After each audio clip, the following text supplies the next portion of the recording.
নিউজিল্যান্ডের বিপক্ষে সিরিজে এবার বড় চমক নিয়ে আসছে নতুন নির্বাচক প্যানেল। টি-20 সিরিজে দেখা মিলতে পারে এক তারকা উদীয়মান বোলারকে, সাথে পুরো স্কোয়াডে ভক্তদের জন্য থাকতে পারে বেশ কিছু সারপ্রাইজ।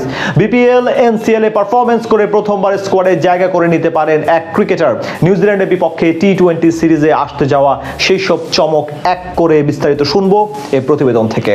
ক্রিকেট বোর্ডের সকল অস্থিরতার অবসান হয়ে এবার নতুন বোর্ড সভাপতি তামিম ইকবালের সামনে প্রথম অ্যাসাইনমেন্ট নিউজিল্যান্ড সিরিজ। চলতি মাসেই 3টি করে ওয়ানডে এবং টি-20 সিরিজ খেলতে ঢাকায় পা রাখবেন কিউই ক্রিকেটাররা। তাই স্বাভাবিকভাবে এই সিরিজ নিয়ে ব্যস্ত এখন নির্বাচকরা। গাজী আশরাফ হোসেন লিপু প্যানেলের অবসান ঘটে, এখন দায়িত্ব এসেছে হাবিবুর বাশার সুমনের প্যানেলের কাছে। আর প্রধান নির্বাচক হিসেবে দায়িত্ব নিয়েই এবার তারা চমক দিতে পারে নিউজিল্যান্ডের বিপক্ষে টি-20 সিরিজে, যেখানে প্রথমবারের মতো সুযোগ মিলতে পারে এক তারকা পেসার সহ বেশ কিছু নতুন ক্রিকেটারের। পাকিস্তান সুপার লিগ খেলতে এই মুহূর্তে ব্যস্ত মোট 6 জন বাংলাদেশি ক্রিকেটার। এর মধ্যে যেমন আছেন তানজিদ তামিমের মতো নিয়মিত টপ অর্ডার ব্যাটসম্যান, তেমনি ব্ল্যাক ক্যাপ সিরিজে মিস করবেন কাটার মাস্টার মুস্তাফিজুর রহমানের মতো দলের অপরিহার্য সদস্যরা। আর তাদের জায়গায় সুযোগ মিলতে পারে বেশ কিছু উদীয়মান তারকার, যাদের নিয়ে স্কোয়াড সাজিয়ে চমক দিতে পারেন নির্বাচকরা। এই তালিকায় সর্বপ্রথম নামটি আসতে পারে রিপন মন্ডলের। বাংলাদেশ জাতীয় দলের রাডারে আছেন এবং আগামী দিনে বাজিমাত করতে পারেন এমন পেসার বা উদীয়মান ক্রিকেটারদের মধ্যে সবার চেয়ে এগিয়ে থাকবেন রিপন মন্ডল। শেষ কয়েক বছরে ঘরোয়া লিগে তার পারফরমেন্স নিয়ে আলাদাভাবে চর্চা হয়েছে সবার মাঝে।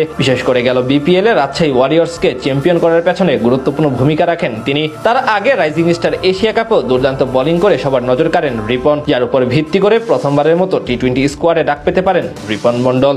মুস্তাফিজের মতো ভেরিয়েশন সমৃদ্ধ পেসার রিপন নতুন বলে যেমন সুইং করাতে পারেন, তেমনি ডেথ ওভারে বলে কয়ে ইয়র্কা দিয়ে ব্যাটারদের খাবি খাওয়াতে সক্ষম এই ফাস্ট বোলার। ঠিক সেই কারণেই মুস্তাফিজের রিপ্লেস হিসেবে তাকে চমক হিসেবে ঢুকাতে পারে নির্বাচকরা। এর পাশাপাশি এই সিরিজে থাকতে পারেন উদীয়মান pace bowling allrounder Abdul Gaffar Saqlain. Bangladesh দলে বিশেষ করে টি-20 ফরম্যাটে এই মুহূর্তে একজন এই ধরনের ক্রিকেটার বেশ সংকট। সেখান থেকে আব্দুল গাফফার সাকলাইনকে নিয়ে সাজানো হতে পারে squad. Rising star Asia cup এবং বিপিএল এ পারফরমেন্স করে নজরে আসেন তিনি, ছিলেন চ্যাম্পিয়ন দল রাজশাহী ওয়ারিয়র্সেরও সদস্য।